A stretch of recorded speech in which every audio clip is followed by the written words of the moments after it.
السلام علیکم ورحمۃ اللہ وبرکاتہ۔ الحمدللہ رب العالمین والصلاة والسلام علی سید الانبیاء والمرسلین وعلی آلہ واصحابہ اجمعین، اما بعد فاعوذ باللہ من الشیطان الرجیم، بسم اللہ الرحمن الرحیم۔ ذالک الکتاب لا ریب فیہ، صدق اللہ مولانا العظیم۔ الصلاة والسلام علیک یا رسول اللہ، الصلاة والسلام علیک یا حبیب اللہ، الصلاة والسلام علیک یا نبی اللہ، الصلاة والسلام علیک یا نور اللہ، صلی اللہ تعالی علیہ وسلم۔ آقا علیہ الصلوۃ تسلیم کے پیارے دیوانوں، ماہ رمضان کا 15واں روز ہے اور تفسیر قرآن کا 15واں سبق ہے۔ کل آپ نے یہ سماعت فرمایا کہ ہر نیک عمل میں توفیق اللہ تبارک و تعالی سے مانگنی چاہیے، بلکہ اللہ کے نبیوں سے یہ دعائیں منقول ہیں، بلکہ قرآن پاک میں بھی ہے کہ توفانی مسلموں و الحقنی بالصالحین، کہ حضرت یوسف علیہ السلام نے یہ کہا تھا کہ تو مجھے وفات عطا فرما اس حال میں کہ میں مسلمان رہوں، و الحقنی بالصالحین، اور نیک لوگوں کے ساتھ میں مجھے شامل فرما۔ تو ہر چیز بھی اللہ سے توفیق مانگنی چاہیے اور یہ بلیف کر کے چلنا چاہیے کہ اللہ کی توفیق کے بغیر ہم کچھ نہیں کر سکتے ہیں۔ تو نیک عمل بھی کر رہے ہیں، مسجد میں آ رہے ہیں، جا رہے ہیں، تو یہ اللہ کی توفیق سے ہے کہ اللہ چاہتا ہے کہ میں ایسا کروں، تو یہ اللہ کا فضل ہے کہ اس نے میرے لیے اطاعت چاہی تو اس لیے میں اطاعت کر رہا ہوں۔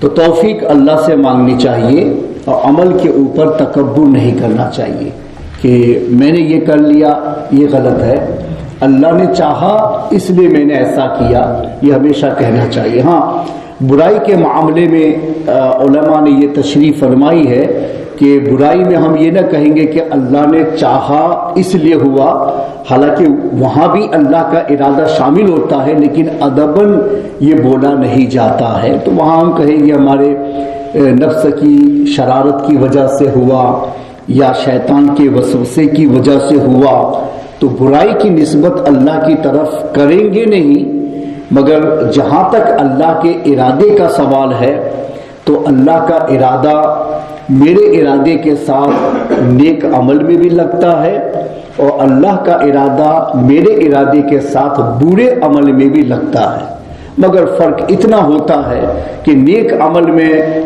عمل کا میں ارادہ کرتا ہوں تو اللہ بھی میرے لیے ارادہ کرتا ہے، تو وہ خوش ہو کر کے کرتا ہے، راضی ہو کر کے کرتا ہے، اور جب میں برائی کا ارادہ کرتا ہوں تو وہاں بھی اللہ میرے لیے برائی کا ارادہ کرتا ہے، مگر وہ ناراضگی کے ساتھ کرتا ہے، چونکہ دنیا میں ہمیں امتحان کے لیے بھیجا گیا، اس لیے روکا نہیں جاتا ہے۔ تو جدھر جانا چاہتا ہے ادھر کا راستہ ہم کھول دیں گے، اگر تو نیکی کی طرف آنا چاہتا ہے تو وہ راستہ کھول دیں گے، اور تو برائی کی طرف جانا چاہتا ہے تو وہ راستہ کھول دیں گے، اس لیے کہ دنیا میں امتحان کے لیے بھیجا گیا ہے۔ تو ہر چیز کے ساتھ میں ارادہ اللہ کا شامل ہے، چونکہ یہ قرآن کی آیت ہے کہ وما تشاءون الا ان یشاء اللہ، کہ تم وہی چاہتے ہو جو اللہ چاہتا ہے، تو اس میں ہر ارادہ کے ساتھ میں اللہ کا ارادہ شامل، اللہ کے ارادے کے بغیر کام ہو نہیں سکتا ہے۔ جیسے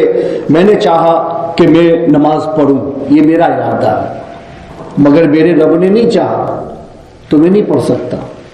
وہ کیسے کہ جیسے میں نکلا، ٹھوکر لگ گئی، میں گر گیا، پاؤں ٹوٹ گیا، میں آ رہا تھا مسجد میں نہیں پہنچ پایا، تو میرا تو ارادہ تھا مسجد میں جانے کا، لیکن ایکسیڈنٹلی جو کچھ ہو گیا میں نہیں آ پایا، اس لیے کہ میرے رب نے نہیں چاہا تھا. تو ہر چیز کے ساتھ کامیابی جو ہے، کامیابی کا جو اینڈنگ ہے وہ اللہ کی ارادے پر ہوتا ہے، ہمارے ارادے پر نہیں. ہمارا ارادہ تو کام کرنے کے لیے ہوتا ہے، اور اس میں کامیابی جو ہوتی ہے وہ اللہ کے چاہنے سے ہوتی ہے. تو ہر چیز میں اللہ کی توفیق شامل ماننی چاہیے، اللہ کی توفیق کے لیے دعا کرنی چاہیے. کتنا بھی عمل کر کے یہ نہیں کہنا چاہیے کہ میں نے یہ کیا، بلکہ یہ کہنا چاہیے کہ اللہ کی توفیق سے میں نے یہ کیا، تاکہ آپ ہمیشہ ہمبر رہو اور شیطان کی طرف سے تکبر کر کے انجام خراب نہ ہو جائے. شیطان نے تقریباً 6 لاکھ برس اللہ کی عبادت کی، اور وہ اتنا مقبول بارگاہ ہوا کہ اس کو معلم ملائکہ بھی بنایا گیا، وہ جنت تک بھی پہنچا، سب کچھ اس نے کر لیا. مگر وہ اتنا عمل کرنے کے بعد میں اترا گیا، اور وہ سمجھا کہ نہیں، میں نے اللہ کی بہت بندگی کر لی ہے، اور میں اتنا اوپر چلا گیا ہوں، اللہ کے یہاں اتنا مقبول بن گیا ہوں کہ میں جنت تک پہنچ گیا ہوں، اب مجھے کیا چیز گرا سکتی ہے. تو وہ سمجھا کہ اب مجھے کچھ گرا نہیں سکتا ہے. تو وہ اپنے اوپر اس نے ڈیپینڈ کر لیا کہ اب مجھے کوئی چیز گرا نہیں سکتی. اپنی عبادت پر اس نے بھروسہ کر لیا کہ اب میں گر نہیں سکتا ہوں. تو اللہ کی توفیق کو بھول گیا کہ ہر چیز اللہ کی توفیق سے ہوتی ہے، ہمارے چاہنے سے نہیں ہوتی. ہم تو ارادہ کرتے ہیں، کامیابی تک اللہ پہنچا سکتا ہے اور پہنچاتا ہے. تو اس نے یہ خیال دماغ سے نکال دیا. تو پھر حضرت آدم علیہ السلام کو اللہ نے فضیلت دی، اس نے اقرار نہیں کیا، اور اللہ کے سامنے اس نے یہ کہا کہ انا خیر منہ خلقتنی من نار وخلقتہ من طین، کہ میں تو آدم سے بہتر ہوں، تو مجھے کیسے کہتا ہے کہ میں اس کے آگے جھک جاؤں؟ مجھے تو نے آگ سے پیدا کیا، اسے مٹی سے پیدا کیا ہے. ارے بھائی اللہ کا حکم ہے، وہ چاہے تو مٹی کو فضیلت دے دے، اور وہ چاہے تو نور کو فضیلت دے دے، اس کا کام ہے، وہ چاہے جس کو فضیلت دے. آپ کا کام ہے اللہ نے جس کو فضیلت دی ہو اس کی فضیلت کا اقرار کرنا، سوال کرنا نہیں ہوتا اللہ کی بارگاہ میں. لا یسأل عما یفعل وهم یسألون، کہ اللہ سے سوال نہیں پوچھا جا سکتا ہے کہ وہ کیا کر رہا ہے. ہاں اللہ ہم سے سوال پوچھے گا، اس لیے کہ ہم اس کی مخلوق ہے، اس کے بندے، اس کے مالکین ہیں، تو وہ ہم سے سوال پوچھے. مگر ہم تو اللہ کو سوال نہیں پوچھ سکتے کہ اللہ تو نے ایسا کیوں کیا، کیوں کا سوال اللہ کی بارگاہ میں ہم نہیں کر سکتے کہ وہ ہمارا رب ہے. تو شیطان نے کیوں کہا اس میں کہ کیوں مجھ سے یہ کیوں کہتا ہے، میں اس سے بہتر ہوں کہ میں آگ سے بنا ہوں. تو اللہ تبارک و تعالی نے اس کو راندے بارگاہ کر دیا، توفیق اس سے چھین لی گئی. جو توفیق اللہ نے دی تھی عبادت کرنے کی، اپنے اوپر اعتماد کیا اور اپنے ہی آپ کو فضیلت والا سمجھ لیا. یہ نہیں سمجھا کہ بھئی فضیلت دینے کا کام اللہ کا ہے، وہ چاہے جس کو عطا فرمائے.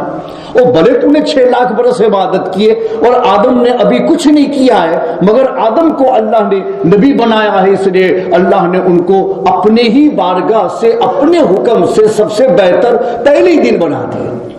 تو اللہ جس کو بہتر بنا دے اس کے لیے ورشپ اور عبادت کی کوئی ضرورت نہیں ہے. وہ پہلے دن سے سب سے بہتر ہو جائے تو اللہ نے ان کو سب سے بہتر بنا دیا. مگر اس نے نہیں مانا. وہ یہی سمجھ رہا تھا کہ نہیں، میں اتنے سالوں سے بندگی کرتا ہوں تو یہ مجھ سے بہتر کیسے ہو سکتا ہے. تو اللہ نے اس سے توفیق چھین لی کہ وہ اپنے اوپر اعتماد کرنے والا ہو گیا. حالانکہ ایک مسلمان کو ہمیشہ کس پر اعتماد کرنا چاہیے؟ اللہ کی ذات پر اعتماد کرنا چاہیے. وَمَن يَتَوَكَّلْ عَلَى اللَّهِ فَهُوَ حَسْبُهُ. اللہ کے اوپر اعتماد کرو تو وہ اللہ تمہارے لیے کافی ہے. وَعَلَى اللَّهِ فَلْيَتَوَكَّلِ الْمُتَوَكِّلُونَ. اور بھروسہ کرنے والوں کو اللہ کی ذات پر بھروسہ کرنا چاہیے، اپنی اسباب پر نہیں. اسباب تو ایک سبب ہے، ایک سہارا ہے کہ جس کا حکم ہمیں ہمارے رب نے دیا ہے کہ بھائی مجھے میری بھوک مٹے گی کھانے کے ذریعے سے. اللہ نے اس کو سبب بنایا، میں نے اس کو لیا اور میں نے اس کو کھایا، مگر میری بھوک کھانے نے نہیں مٹائی، میرے رب نے مٹائی.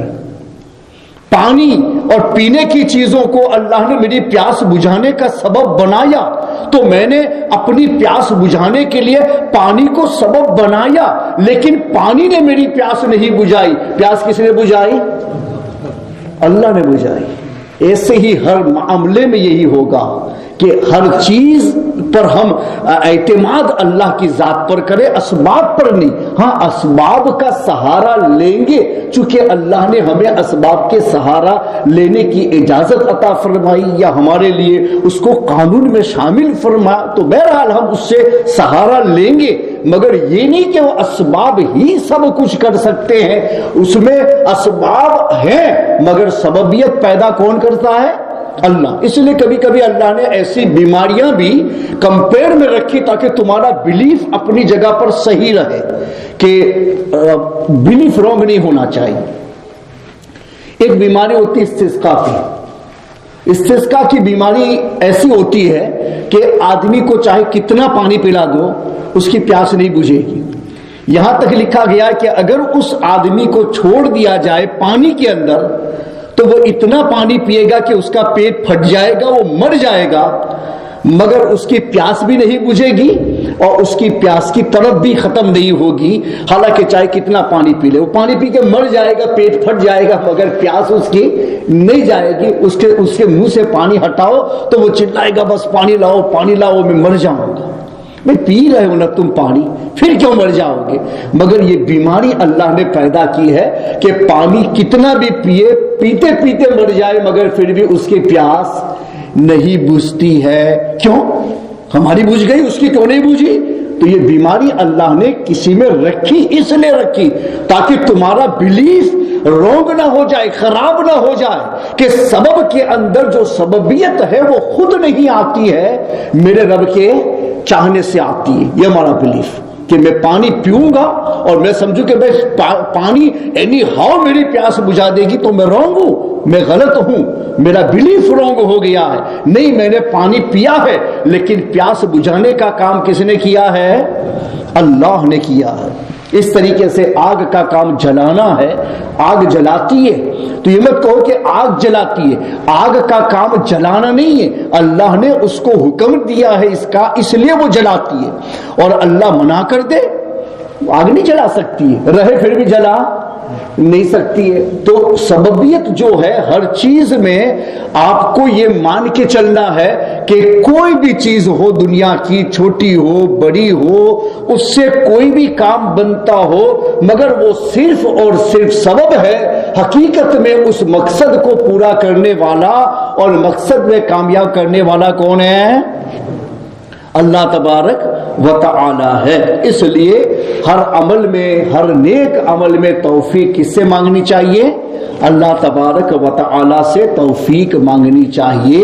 تو ہمارے آقا مولا صلی اللہ علیہ وسلم بھی رمضان کے مقدس مہینے میں بھی اللہ سے توفیق مانگتے تھے، اللہ ہم تجھ سے دعا کرتے ہیں رجب میں برکت عطا فرما، شعبان میں برکت عطا فرما، اور سلامتی کے ساتھ ہم کو کہاں تک پہنچا؟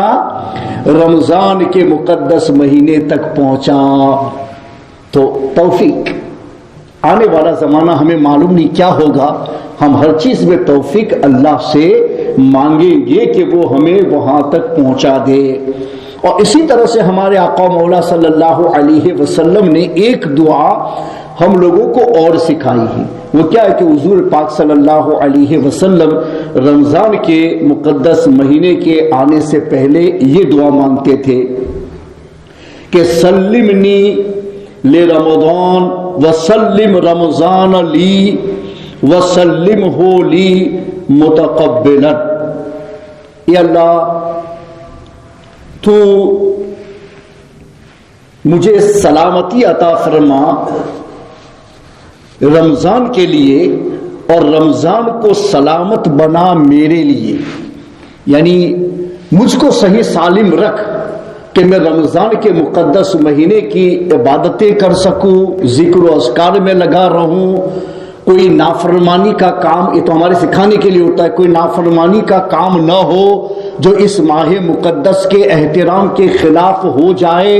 یہ سب آ گیا سلامتی۔ اللہ تو مجھے سلامتی عطا فرما رمضان کے لیے کہ میری وجہ سے ماہ رمضان میں کوئی پرابلم نہ ہو۔ یہ توفیق کوشش تو کرنا ہی ہے، کریں گے ہم، لیکن توفیق اللہ سے مانگیں گے کہ اللہ توفیق نہیں دے گا تو میں اپنے مقصد تک پہنچ نہیں سکتا اور میں اپنی کوشش سے بھی مقصد تک پہنچ گیا، تب بھی میرا بلیف یہ ہوگا کہ کوشش میں نے کی ہے، مگر کامیاب مجھے کس نے بنایا ہے؟ اللہ نے۔ یہی مسلمان ہے۔ بس یہ اتنا سمجھ لو نا کہ ہر چیز کا اینڈنگ ہمارے لیے کیا آنا چاہیے؟ اللہ۔ کوئی بھی چیز ہم کریں تو اینڈنگ ہمارا اللہ ہو۔ اور رمضان کو سلامت بنا میرے لیے کہ میں رمضان کے مقدس مہینے میں ٹھیک سے عبادت کر سکوں، ٹھیک سے بندگی کر سکوں، اس ماہ مقدس میں کوئی پرابلم ایسا نہ آ جائے کہ ہم سبھی لوگ پرابلم میں چلے جائیں۔ جیسے وبائی بیماریاں ابھی جو چل رہی ہیں دوسرے ملکوں میں، کہ رمضان میں روزہ رکھنا چاہے تب بھی نہیں رکھ سکتے، کتنے خود پرابلم میں، کتنے رشتہ داروں کی لک آفٹر کی وجہ سے پرابلم میں، وہ روزہ رکھنا چاہتے پھر بھی نہیں رکھ سکتے ہیں، عبادت کرنا چاہتے پھر بھی نہیں کر سکتے ہیں، راتوں کو تراویح پڑھنا چاہتے ہیں مگر پھر بھی بیمار کی تیمارداری میں لگے ہیں، کچھ نہیں کر سکتے، روزہ بھی گیا، عبادت بھی گئی، سب کچھ گیا۔ ہے رمضان کا مقدس مہینہ، ارادہ بھی ہے کرنے کا، مگر پھر بھی نہیں کر پا رہا۔ کیوں نہیں کر پا رہا؟ اس لیے کہ پرابلم آ گیا۔ میں تو چاہتا تھا لیکن میں وہاں تک پہنچ نہیں سکا، اس لیے کہ میں اپنے چاہنے سے نہیں پہنچتا، چاہنا میرا ہوتا ہے، کوشش میری ہوتی ہے، مگر مجھے کامیاب بنانے والا کون ہے؟ صرف رب تبارک و تعالی ہے۔ تو کبھی ایسا بھی ہوتا ہے کہ سب کچھ ہمارا صحیح سالم ہو مگر اس کے باوجود بھی ہم وہ کام نہیں کر سکتے۔ اس وجہ سے ہمیشہ اپنے رب سے دعا بھی کرنی چاہیے، عمل بھی کرنا چاہیے، عمل کی قبولیت کی بھی دعا کرنی چاہیے، عمل رائٹ ہو اس کے لیے کوشش بھی کرنی چاہیے، توفیق ہمیشہ رب سے مانگنی چاہیے اور اس توفیق سے اپنے آپ کو کبھی بھی باہر نہیں کرنا چاہیے۔ تو انسان تکبر سے بچے گا، شیطانی وساوس سے بچے گا، اور کامل امید ہے کہ اللہ تعالیٰ اس کا آخر تک ایسا رکھے گا تو اعمال اس کے خدا کی بارگاہ میں مقبول ہو جائیں گے۔ تو ہمارے آقا نے یہ بھی دعا فرمائی، وَسَلِّمْهُ لِي مُتَقَبِّلًا، او اللہ اور اس ماہ رمضان کو میرے حق میں قبول فرمانا، سلامتی کے ساتھ میں اس کو قبول فرما لینا کہ میں نے عبادت تو کی ہے مگر مجھے کیا معلوم کہ میرا روزہ میرے رب کو پسند ہے یا نہیں ہے۔ ہاں رب نے تو یہ کہا کہ روزے اس کو پسند ہیں مگر میرا روزہ اس کو پسند ہے یہ مجھے معلوم نہیں ہے۔ نماز تو رب کو پسند ہے مگر میری نماز رب کو پسند ہے وہ مجھے معلوم نہیں ہے۔ تو بندگیاں پسند ہے مگر میری بندگی پسند ہے وہ مجھے معلوم نہیں ہے۔ تو میں اپنے لیے کیسے مطمئن ہو جاؤں کہ میرا روزہ میرے رب نے قبول کر لیا، میری عبادتیں قبول کر لی، میری بندگیاں قبول کر لی؟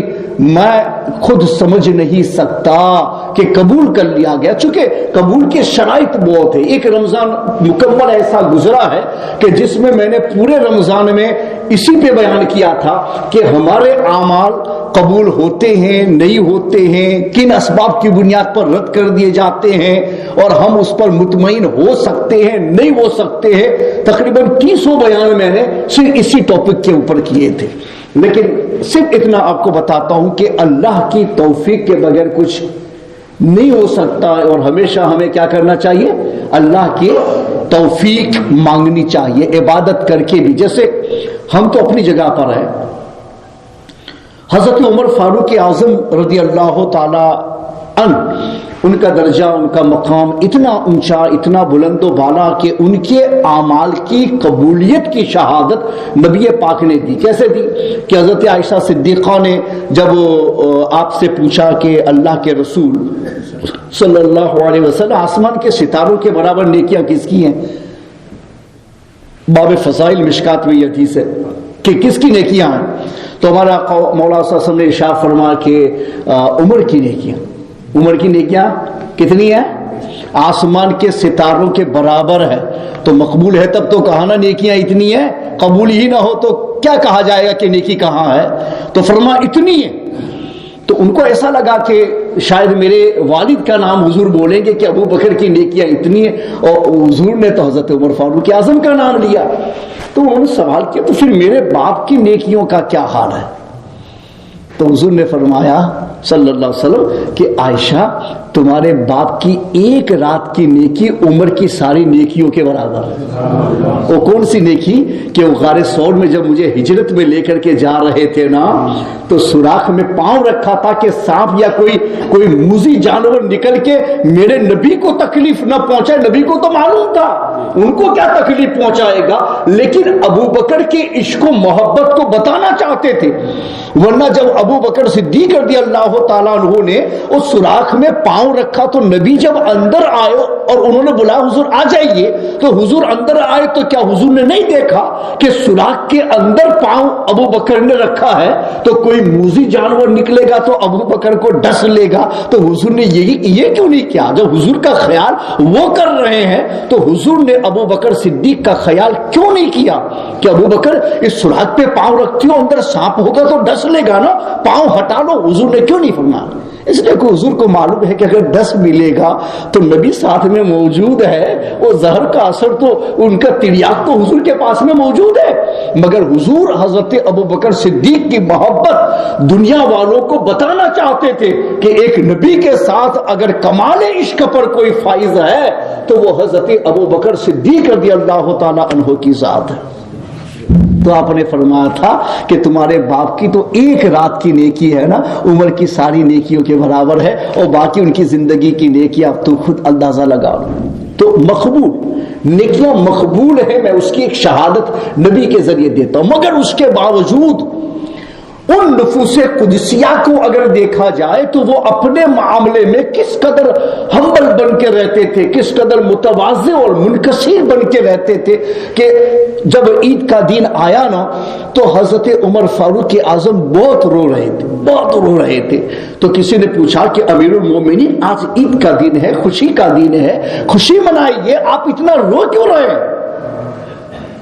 تو آپ فرماتے ہیں کہ جس کے روزے اور جس کی عبادتیں رب نے قبول کر لی وہ تو خوشی منائے، مگر مجھے تو معلوم نہیں کہ میرے روزے اور میری عبادت قبول کر لی گئی ہے یا میری کوتاہیوں کی بنیاد پر میرے منہ پہ مار دی جائے گی، مجھے معلوم نہیں، اس وجہ سے میں رو رہا ہوں۔ عقیدہ بتایا جا رہا ہے، توفیق ہمیشہ اللہ سے مانگو اور تم کسی بھی درجے پر پہنچ جاؤ، مگر اس توفیق سے اپنے آپ کو بڑی مت سمجھو۔ ہمیشہ تمہیں اللہ کی توفیق کی ضرورت ہے، ہم عبادت بھی کریں گے، بندگی بھی کریں گے، ساتھ میں اپنی کوتاہیوں کو بھی سامنے رکھیں گے اور یہ کہیں گے کہ میرے مولا میری تو کوئی عبادت و بندگی تیری بارگاہ میں قبولیت کے لائق ہے ہی نہیں، تو کرے گا نہیں کرے گا وہ تو بعد کا مسئلہ ہے، لیکن جہاں تک میرا اپنا سوال ہے تو میری عبادت اور میری بندگی تیری شان کے لائق ہو ہی نہیں سکتی ہے۔ اور ہم کیا بولیں گے؟ حدیث پاک میں ہے کہ اللہ تبارک و تعالیٰ کے فرشتے اللہ تبارک و تعالیٰ کی بارگاہ میں یہ کہتے ہیں کہ میرے مولا تیری عبادت کا حق ہم نے ادا نہیں کیا اور تیری کما حق بندگی ہم نہیں کر سکتے۔ کون بولتے ہیں؟ فرشتے، جو ہما وقت عبادت میں کبھی نافرمانی کر ہی نہیں سکتے کہ اللہ نے ان کو معصوم بنا، گناہ ہونا ہی نہیں، خلاف حکم کے جانا ہی نہیں ہے، ہمیشہ اللہ کی عبادت میں رہنے والا، مگر وہ بھی کل بروز قیامت ان کو اٹھایا جائے گا تو وہ یہی کہیں گے کہ اللہ ہم نہ تیری کما حق تعریف کر سکے ہیں اور نہ تیری کما حق عبادت و بندگی کر سکے ہیں کہ بندہ بندہ ہے اور وہ مالک الملک ہے، ہم کتنا بھی کریں گے مگر نہ رب کی شان کو الفاظ میں بیان کر سکتے ہیں، نہ ایکشن میں بیان کر سکتے ہیں، نہ اپنی عبادت و بندگی کو اس کی بارگاہ کے لائق سمجھ سکتے ہیں۔ ہم کہاں نہایت پستی میں، وہ کہاں نہایت بلندی میں، تو اس پستی والا یہ کیسے کہہ سکتا ہے کہ ہم نے اپنے رب کی عبادت و بندگی کا حق ادا کر دیا؟ نہیں ہو سکتا، کبھی نہیں ہو سکتا۔ ہم کوشش کر رہے ہیں کہ اپنے رب کو راضی کر لے جائیں، کریں گے نہیں ہم کو معلوم نہیں، وہ تو اس پر ہے۔ ہم کوشش کر رہے ہیں کہ ہم اپنی عبادت سے اپنے رب کو راضی کر لے جائیں، ہم اپنی بندگی سے رب کو راضی کر لے جائیں، ہم اپنی مذہبی ایکٹیویٹیز سے اپنے رب کو راضی کر لے جائیں، کوشش کر رہے ہیں۔ مگر میری کوشش کامیاب ہے یا نہیں میں نہیں جانتا، اور میری کوشش کو میرا رب کامیاب بنائے گا نہیں بنائے گا میں نہیں جانتا، اس لیے کہ میرے رب پر میرے عمل کا قبول کرنا واجب نہیں ہے، اور میرے عمل کو قبول کر کے مجھے ریوارڈ دینا بھی اس کے اوپر واجب نہیں ہے۔ وہ جو کرے گا فضل ہوگا، وہ جو کرے گا احسان ہوگا، وہ جو کرے گا اس کی رحمت و مرسی ہوگی، اس کے علاوہ کچھ نہیں ہو سکتا ہے۔ تو ہم کیسے اعتماد کر لیں اپنی عبادت پر، اپنی بندگی پر؟ اس لیے ہمارے آقا و مولا صلی اللہ علیہ وسلم نے ہم کو یہ طریقہ سکھایا کہ عبادت کر کے بھی دعا کرو۔ یہ کہا نا کہ بھئی نماز پڑھنے کے بعد دعا کرو، کہ نماز کے بعد کی دعا مقبول ہوتی، تو نماز پڑھی اب دعا کس چیز کی؟ اسی نماز کو قبول کرنے کی، کہ اللہ عبادت کو قبول کر لینا، اور باقی جو مانگنا چاہو مانگ لو۔ اسی طریقے سے اذان کے بعد دعا قبول ہوتی ہے۔ وہ بہت سارے مقامات بتائے گئے ہیں کہ جس کے بعد دعا قبول ہوتی، حضور نے مینشن کر کے کہا کہ دیکھو اس جگہ پر دعا قبول ہوتی، اس جگہ پر دعا قبول ہوتی، اس عمل کے بعد دعا قبول ہوتی ہے، ختم قرآن کے بعد میں دعا قبول ہوتی ہے، روزہ افطار کرتے وقت دعا قبول ہوتی ہے۔ یہ جگہوں کو مینشن کیوں کیا جا رہا ہے؟ اللہ تو ہر وقت سنتا ہے، ہما وقت سنتا ہے، اس کے سننے کے لیے کوئی وقت کی قید نہیں ہے، مگر اس کے باوجود ان مواقع کا ذکر کیوں کیا جا رہا؟ اس لیے کہ سنتا تو ہے، مگر تیری سننا رب کے لیے واجب نہیں ہے کہ سن ہی لے گا۔ اس لیے اللہ کے رسول صلی اللہ علیہ وسلم نے بہت سارے مواقع کا ذکر کیا کہ دیکھ تو نے نماز پڑھ لی ہے نا، عبادت سے اللہ خوش ہوتا ہے، ہو سکتا ہے تیری نماز سے خوش ہو گیا ہو، مانگ لے، تیری عبادت اللہ تبارک و تعالی دعا کے صدقے میں قبول کر لے گا۔ تو یہ مواقع جو قبولیت کے ہیں اس لیے بتائیں کہ تم نے یہ عمل کر لیا تو ہو سکتا ہے رب خوش ہو گیا، اب مانگے گا تو رد نہیں کیا جائے گا۔ تو اوقات تلاش ہو کہ جس میں میری عبادت و بندگی رب کی بارگاہ میں مقبول ہو جائے، تو عبادت تو میری ایسی نہیں ہے کہ مقبول ہو جائے، مگر میری دعا ہے تو میں رب کی بارگاہ میں کہوں گا، اپنی عاجزی اور اپنی انکساری کا اظہار کروں گا، میرے مولا تو نے مجھ سے کہا، میں نے کر لیا، مگر میری عبادت تیری بارگاہ کے قابل کیسے ہو سکتی ہے؟ میرے مولا میں بہت عاجز ہوں، بہت لاچار ہوں، میں ہزاروں طرح کی کوتاہیوں اور نقصانوں میں گرا ہوا ہوں، ہزاروں طرح کے پرابلم میرے ساتھ میں میری زندگی کے لگے ہیں کہ جن پرابلمز کے ہوتے ہوئے مجھے معلوم ہے کہ میری عبادت تیری بارگاہ میں مقبول نہیں ہو سکتی، مگر میرے مولا تو غفور الرحیم ہے، تو فضل فرمانے والا ہے، تو رحم فرمانے والا ہے، میرے مولا میری عبادت کو نہ دیکھ، میری کوتاہیوں کو نہ دیکھ، میرے مولا تو فضل فرمانے والا ہے، میری کوتاہیوں کو بھول جا اور اپنے فضل سے میری عبادت کو اپنی بارگاہ میں قبول کر لے۔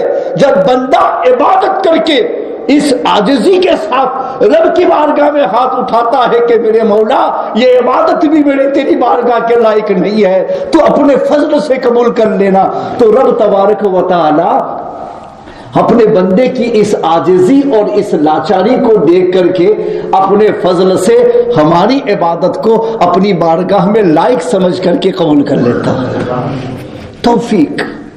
توفیق سے آدمی کبھی الگ نہیں ہو سکتا ہے، ہمیشہ ہمیں اللہ کی توفیق کے ساتھ مربوط ہو کر کے رہنا چاہیے۔ تو ہمارے آقا مولا صلی اللہ علیہ وسلم نے رمضان کے آنے سے پہلے بھی رب سے دعائیں کی، رمضان آ گیا تو اس میں بھی سلامتی کی دعا کر رہے ہیں کہ کہیں کوئی کام ہم سے ایسا نہ ہو جائے کہ جو رمضان کے احترام کے خلاف ہو اور رب ہم سے ناراض ہو جائے۔ تو ہما وقت ایک مسلمان کو رب کو راضی کرنے کی فکر سے زیادہ رب ناراض نہ ہو جائے اس کی فکر کرنی چاہیے، کہ راضی نہیں ہے تو پھر کوئی عمل کر کے راضی کر لیں گے، لیکن ناراض ہو جائے تو راضی کرنا ہمارے لیے بڑا مشکل ہو جائے گا. اس لیے ہمیشہ ایک مسلمان کو اللہ کو ناراضگی سے اپنے آپ کو بچانے کی کوشش زیادہ کرنی چاہیے، کمپیئر میں رضا کے عدم رضا سے اپنے آپ کو بچانا چاہیے. اس لیے کہ گناہ اور نافرمانی، اس لیے علماء نے فرمایا کہ گناہ سے اپنے آپ کو بچانا، اس پر بھی آگے بیان ہوگا، گناہ سے اپنے آپ کو بچانا یہ زیادہ ضرورت ہے نیکیوں میں زیادہ ملوث ہونے سے. کہ میں بہت زیادہ بندگی کروں، بہت بندگی کروں، پوری رات جاگا، پوری رات جاگا اور صبح کے وقت سو گیا اور میں نے فجر کی نماز ادا نہیں پڑھی، تو میں نے اچھا کیا یا برا کیا؟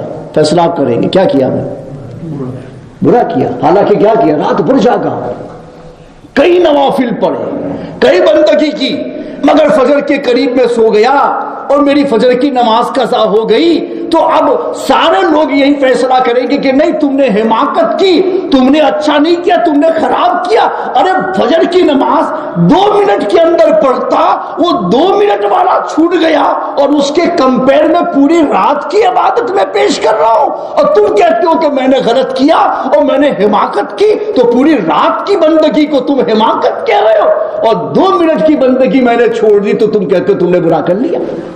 تو عقل میں تو آنے والی چیز نہیں ہے نا کہ رات کے کمپیر میں 2 منٹ کیا ہوتا ہے. مگر اسلام یہ کہتا ہے یہ 2 منٹ اس لیے اہمیت رکھتے ہیں کہ ان 2 منٹ میں اس عبادت کی مانگ اور اس کا مطالبہ تیرے رب نے کیا ہے. اور رات بھر جو تو پڑھا ہے نا وہ تیری چوائس پہ پڑھا ہے. رب نے تجھے کہا نہیں تھا، اتنا کہا تھا کہ آگے نکلنے کی کوشش کرنا، مگر رات بھر کی عبادت میرے لیے اس نے فرض و واجب نہیں کی تھی. حالانکہ فجر کی 2 رکعت میرے لیے اللہ نے فرض فرمائی، تو میں نے اللہ کا مطالبہ چھوڑ دیا اور اپنے مطالبے پر رات بھر عمل کرتا رہا. تو یہ مطالبہ بتا رہا ہے بھلے 2 منٹ میں ہوتا مگر مطالبہ اللہ کا ہے نا. تو نے اپنے مطالبے کے لیے اللہ کا مطالبہ چھوڑ دیا، اس لیے تو نے اچھا نہیں کیا. تو گناہ میں ایسا ہی ہوتا ہے کہ گناہ میں اللہ نے ہمیں رکنے کو کہا ہے اور اس سے ہم نہیں رکتے ہیں. تو کبھی کبھی ہماری کی ہوئی عبادتوں کو بھی اس کی بارگاہ میں قبولیت سے روک دیا جاتا ہے. کیوں تو نے ایسا کیا؟ اس لیے تیری کی ہوئی عبادتیں بھی خدا کی بارگاہ میں قبول نہیں کی جائیں گی. فرض چھوڑ دو تو نوافل قبول نہیں، فرض چھوڑ دو تو واجبات قبول نہیں، فرض چھوڑ دو تو دوسرے فرائض قبول نہیں. اس لیے کہ ترک فرض گناہ ہے اور گناہ کبیرہ ہے، اور اتنا بڑا گناہ ہے کہ جو رب کی ذات کو سمجھتا ہے، جو رب کے حکم کی اہمیت کو جانتا ہے، وہ سمجھتا ہے کہ فرض کا چھوڑنا کتنا بڑا گناہ ہوتا ہے. اگر یہ اتنا بڑا گناہ نہیں تھا تو مولا کائنات کی ران کے اوپر رسول پاک سر اقدس رکھ کے سو رہے تھے مقام صحابہ میں، اور اس وقت حضرت علی کی نماز قضا ہوئی تھی، مگر نبی سو رہے تھے اس لیے قضا ہوئی کہ انہوں نے نہیں پڑھی تھی. اور حضور نے کہا کہ علی تمہارا پاؤں پھیلاؤ میں سونا چاہتا ہوں. تو حضرت علی کے پاؤں کو حضور نے تکیہ بنا کر کے اب سو گئے. اب حضور کی نیند کو خراب کرنا نہیں چاہتے تھے، وہ بھی ادب کے خلاف تھا. اور ایک جانب سورج ڈوب رہا تھا اور آپ نے نماز نہیں پڑھی تھی، تو حضور کو اٹھانا نہیں چاہتے تھے کہ ادب کے خلاف ہو جائے گا. ادھر دیکھ رہے ہیں کہ میں نے نماز نہیں پڑھی ہے اور نماز قضا ہو جائے گی، اب کیا ہوگا؟ بول کچھ نہ سکے، مگر اس احساس کی وجہ سے حضرت مولا کائنات اشکبار ہو گئے، آنکھوں سے آنسو گرنے لگے. رسول پاک کے چہرے پر گرم گرم پانی جب گرا، حضور بیدار ہوئے. ابھی کیا ہوا؟ کہ اللہ کے رسول آپ سو رہے تھے، میں نے آپ کو اٹھانا ادب کے خلاف جا رہا، لیکن میری نماز قضا ہو گئی ہے، سورج میری آنکھوں کے سامنے ڈوب گیا ہے، اب کیا ہوگا؟ اللہ کی بارگاہ میں کیا جواب دوں گا؟ اتنا ہی آسان ہوتا تو نبی سو رہے تھے نا، نبی سو رہے تھے اس لیے قضا ہوئی. مگر پھر بھی سوچ رہے ہیں کہ ایک جانب نبی ہے تو دوسرے جانب رب ہے، اور رب کا حکم نبی سے بڑھ کے معافی کی امید ہے کہ نبی سو رہا تھا اس لیے قضا کی تو اللہ معاف کر دے گا. لیکن آنکھوں کے سامنے جو ہوا اس کو دل کیسے معاف کرے گا کہ میں نے آنکھوں کے سامنے سورج غروب ہو گیا اور میں نے نماز نہیں پڑھی. تب حضور اکرم علیہ الصلوۃ والتسلیم نے یہ نہیں کہا کہ علی چلو میں تیرے لیے دعا کرتا ہوں اللہ معاف کر دے گا. نبی دعا کرتے معاف ہو جاتا, معاف ہو جاتا. لیکن دل کی تسلی کی بات ہے کہ ان کو احساس رہتا کہ نماز میری جان بوجھ کے کیا ہو گئی, قضا ہو گئی. یہ جو دماغ ہے کہ قضا ہو گئی. کبھی کبھی ہوتا نہیں, ایک چیز آدمی کے دماغ میں گھس جائے نا اور اس کا علاج نہ ہو تو آدمی اس ٹینشن میں پاگل بھی ہو سکتا ہے اور عقل سے نکل بھی سکتا ہے اور کچھ بھی ہو سکتا ہے ایک ٹینشن کی وجہ سے. یہ تو آج اگر ہمارا سسٹم ایسا ہو گیا نا, ہمارا پیسہ اگر 1 لاکھ پاؤنڈ کوئی محنت سے کمایا, کئی سالوں جمع کر کے رکھا اور پھر کوئی آ کے کھا جائے تو دماغ چلا جاتا ہے. ہاسپٹل میں رکھنا پڑے گا, نیند نہیں آئے گی, ٹیبلٹیں کھا کے بھی نیند نہیں آئے گی, پاگل میں ڈال دیں گے, کئی دن علاج ہوگا, ہو سکتا ہے دماغ سے نکلے تو, اور نہ نکلے تو زندگی بھر پاگل رہیں گے. 1 لاکھ پاؤنڈ کوئی کھا گیا, اتنی محنت کی 1 لاکھ پاؤنڈ, او ہو کتنے آورز میں نے اپنی زندگی کے لگا دیے تب میں نے کمایا, یہ کھا گیا. بس ایک دماغ میں اس کو جھٹکا لگا, اب دماغ اس کا کنٹرول سے باہر چلا گیا, اب وہ کنٹرول میں آنا مشکل. ہمیں پیسوں سے محبت ہے, پیسوں کو ہم ترجیح دیتے ہیں, دنیا کو ہم ترجیح دیتے ہیں, اس لیے دنیا ہماری چلی جائے نا تو ہمارا دماغ فیل ہو جاتا ہے.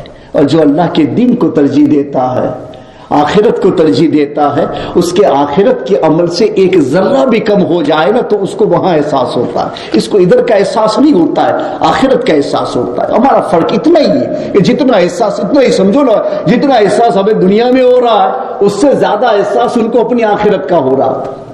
تو حضور اکرم علیہ الصلوۃ والتسلیم نے, حالانکہ معجزہ ایسے نہیں دکھایا جاتا ہے, کبھی کبھی دین منوانے کے لیے دکھایا جاتا ہے, بہت بڑا پرابلم ہو تو اس کے راستہ نکالنے کے لیے معجزات دکھائے جاتے ہیں, یا تو دعا کر دی جاتی. مگر حضور نے کہا کہ نہیں, دماغ معاف تو ہو جائے لیکن علی کے دماغ سے یہ چیز نکلے گی نہیں جب تک میں اس کو ادا نماز نہیں پڑھواؤں گا. تو پھر میرے آقا نے یہ ارشاد فرمایا تھا کہ سورج, علی نے نبی کے ادب کے اندر نماز چھوڑی ہے, لہذا تو واپس چلا تاکہ علی اس نماز کو ادا پڑھ لے. تو نبی اکرم کے کہنے کے مطابق یا آپ کے ارشاد سن کر کے اس وقت سورج اتنا اوپر آیا کہ وہ دکھائی دے رہا تھا. تب میرے آقا نے فرمایا کہ علی لو, یہ سورج آ گیا, اب تو نماز قضا نہیں ہے نا, لو ادا پڑھ لو. تو مولا کائنات نے اس وقت نماز ادا پڑھی اور پھر سورج غروب ہو گیا. اگر نماز کا ترک کرنا اتنا آسان تھا تو مولا کائنات رو کیوں رہے تھے, جبکہ ان کی ران پر تو سر اقدس رکھ کے نبی آرام کر رہے تھے. پھر قضا کا اتنا احساس. جو جانتا ہے اپنی آخرت کو, جو ترجیح دینا چاہتا ہے اپنی آخرت کو, جو سمجھتا ہے اپنے رب کو, جو سمجھتا ہے اپنے رب کے حکم کو, اس کو احساس ہوتا ہے. تو پھر اس کو سکھانا بھی نہیں پڑتا ہے کہ یہ کرو وہ کرو. جب محبت ہوتی ہے نا تو محبوب کی اطاعت تو خود سے پیدا ہوتی ہے, پیدا نہیں کی جاتی ہے. تاصل الہ وانت تظہر بہو ہذا امری فی القیاس بدیع, کہ تو اللہ کی نافرمانی کرتا ہے اور پھر تو کہتا ہے کہ تجھے محبت ہے اللہ سے. میری عمر کی قسم, ایسا ہو ہی نہیں سکتا ہے کہ کوئی آدمی کسی سے محبت کرتا ہو اور پھر اس کی اطاعت نہ کرتا ہو. ھذا الامر فی القیاس بدیع, کہ یہ میرے قیاس میں, میری عمر کی قسم میری دماغ میں نہیں آ سکتا ہے کہ محبت کی جائے اور نافرمانی کی جائے. محبت اور نافرمانی اکٹھا نہیں ہو سکتی. حضرت رابعہ بصریہ نے فرمایا تھا, لو کان حبک صادقا لاطعتہ ان المحب لمن یحب مطیع. آپ فرماتی ہیں کہ جو کسی سے محبت کرتا ہے نا تو سچی محبت یہ ہے کہ جس سے آپ محبت کرتے ہو اس کی اطاعت کرو. ان المحب لمن یحب مطیع. محبت والوں کو عمل سکھا نہیں جاتا ہے. پتہ نہیں کہ دنیا کے مسلمانوں کو اتنی نصیحتیں کیوں کرنی پڑ رہی ہے کہ مسجد میں آؤ, نماز پڑھو, وقت پر اٹھو, نماز پڑھو. مومن کو تو سکھانا نہیں پڑتا ہے. کیوں نہیں سکھانا پڑتا ہے؟ اس لیے نہیں سکھانا پڑتا ہے کہ وہ مومن ہے. رب سے اس نے محبت کر لی، رسول سے اس نے محبت کر لی، تو کیا اہل محبت کو بھی یہ طریقے سکھائے جاتے ہیں؟ نہیں، ان کے نزدیک ان کے احکام کی اہمیت اتنی ہوتی ہے کہ وہ جان دینا گوارا کر سکتے ہیں مگر احکام کے خلاف جانا گوارا نہیں کر سکتے ہیں۔ تو رمضان کے مقدس مہینے میں بھی آپ دیکھو تو دنیا میں بے شمار لوگ ایسے ہیں جو گناہ پہ گناہ کر رہے ہیں، گناہ پہ گناہ کر رہے ہیں۔ ابھی تو ایسے حالات ہو گئے ہیں کہ کتنے لوگ ایسے ہیں مسلمانوں میں کہ آپ کو مسلم ملکوں میں پتہ نہیں چلے گا کہ رمضان کا مقدس مہینہ چل رہا، کوئی احتیاط نہیں۔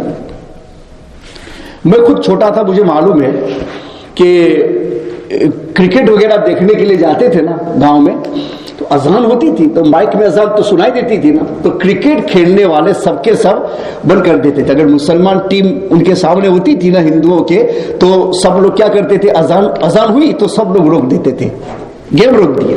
اور نماز کے لیے نہیں گئے لیکن میں ایک احترام بتا رہا ہوں، روک دیتے تھے۔ میں احمد آباد میں حفظ کیا، 3 سال وہاں رہا، تو میں نے دیکھا کہ مسجدوں کے پاس سے ہندو لوگ پاس ہوتے تھے، جیسے شادیوں کے موقع سے، تو وہاں تو بینڈ باجے ساتھ نہیں ہوتے تھے ان کے، تو مگر اس کے بعد یہ احمد آباد کے رہنے والے بھی جانتے ہوں گے اگر وہاں انہوں نے اس پر غور کیا ہوگا، مسجد کے پاس سے جب وہ لوگ گزرتے تھے ہندو تو بینڈ باجا بند کر دیتے تھے کہ نہیں مسلمان کی مسجد ہے یہاں نہیں بجا سکتے، وہ چاہے کچھ بھی ہو سٹاپ کرتے تھے، اور پھر مسجد تھوڑی آگے نکل جائے نا اس کے بعد میں بجاتے تھے۔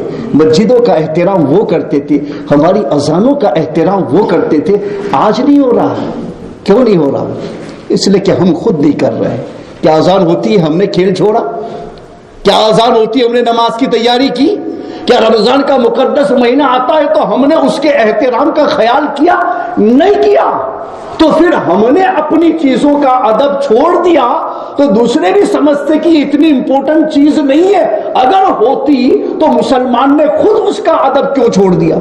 تو یہ ہم نے ادب چھوڑا نا، اس لیے لوگوں نے ادب چھوڑا ہے، پھر پلٹ کے ہم آ جائیں اور اپنی چیزوں کا اتنا ہی ادب کرنے والے بن جائیں نا، تو الحمدللہ لوگ آپ کی چیزوں کا بھی احترام کریں گے اور آپ کا بھی احترام کریں گے۔ نزہۃ المجالس میں ایک سٹوری انہوں نے لکھی ہے کہ ایک مجوسی تھا، فائر ورشپر، آگ کی بندگی کرنے والا، نن مسلم علاقے میں رہتا تھا، تو وہ مسلمانوں کے روزے کا احترام کرتا تھا کہ بھئی بھلے اپنے نن مسلم ہیں، اپنے لیے روزہ فرض نہیں ہے، کہیں بھی کھا سکتے ہیں، کوئی حرج کی بات نہیں ہے، مگر اس کے باوجود وہ کیا کرتا تھا کہ مسلمان کے مہینے کا احترام کرتا تھا، باہر کھاتا پیتا نہیں تھا، باہر بالکل باادب نہیں، مسلمان کا روزہ ہے اور اپنے ان کے سامنے نہیں کھانا ہے تو وہ احترام کرتا تھا۔ ایک دن کیا ہوا کہ وہ اپنے بیٹے کو اپنے ساتھ لے کر کے باہر نکلا، مارکیٹ سے کہیں جا رہا تھا، تو اس کے بیٹے نے کچھ لیا کھانا اور پھر لوگوں کے درمیان اس نے کھانا شروع کر دیا اور چلتے چلتے کھانے لگا۔ تو مجوسی نے دیکھا تو اس نے اٹھا کر کے اپنے بیٹے کو ایک تماچا مار دیا کہ تمہیں پتا نہیں ہے یہ رمضان شریف کا مہینہ چل رہا ہے، مسلمان اس میں روزے رکھتے ہیں اور ہمیں اس کا احترام کرنا ہے، وہ لوگ روزے رکھتے ہیں ہم ان کے سامنے نہیں کھائیں گے اور تو نے ان کے سامنے کھا لیا۔ تو بیٹے نے زبردستی جواب دیا کہ وہ آپ مجھے مارتے ہیں، آپ بھی تو گھر میں کھانا کھاتے ہیں؟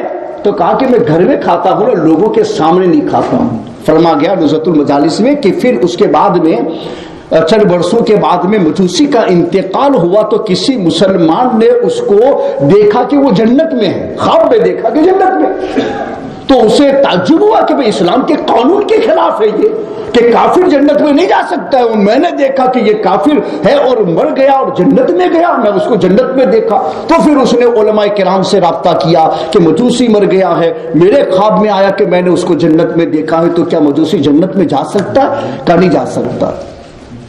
فرماتے ہیں پھر دوسری مرتبہ اس کے خواب میں آیا تو اس نے پوچھا کہ تم مجوسی ہو، جنت میں کیسے گئے؟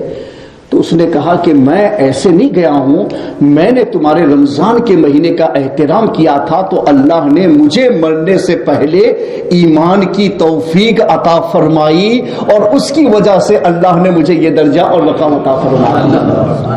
نن مسلم نے مسلم کے مہینے کا احترام کیا تو اللہ نے یہ گوارا نہیں کیا کہ وہ کفر کے ساتھ مرے، تو اللہ نے اس کو ایمان کی توفیق عطا فرما دی۔ تو ہم مسلمان اس ماہ مقدس کا احترام کریں گے تو ہمارا درجہ رب کی بارگاہ میں کیا ہوگا، ہمارا مقام رب کی بارگاہ میں کیا ہوگا۔ اور اگر ہم اس کے احترام کو بریک کریں گے اور اس کو ختم کرنے کی کوشش کریں گے تو ہمارا بھیانک انجام رب کی بارگاہ میں کیا ہوگا۔